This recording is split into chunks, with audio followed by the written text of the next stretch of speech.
L'information qui vient de tomber, c'est plus deux communiqués au moins des forces armées iraniennes. Dans le premier communiqué des gardiens de la révolution, il est affirmé que l'Iran utilise désormais ses plus puissants missiles, les missiles Khaybar. Alors on ne sait pas si c'est les missiles Khaybar 4 qui ont été montrés il y a 2 semaines, qui sont très très puissants et qui sont des missiles supersoniques pour frapper le territoire israélien. Donc dans leur communiqué, les gardiens de la révolution affirment que désormais l'Iran avait prévenu que en cas d'attaque contre l'Iran, les alertes ne cesseront pas de retentir en Israël et désormais ça sera le cas et l'Iran va utiliser ses missiles les plus puissants et les plus rapides pour frapper Israël.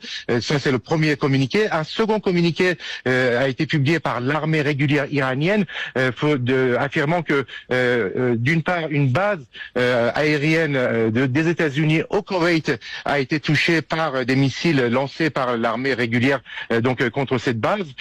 On parle bien évidemment de plusieurs avions de chasse qui sont américains qui sont tombés à Koweït et l'Iran revendique qu'il s'agit de au moins pour ce qui est d'un avion de chasse F-15 que c'est à la suite d'une opération iranienne que cet avion est tombé et son pilote a dû s'éjecter et donc une attaque contre cette base aérienne des États-Unis au Koweït.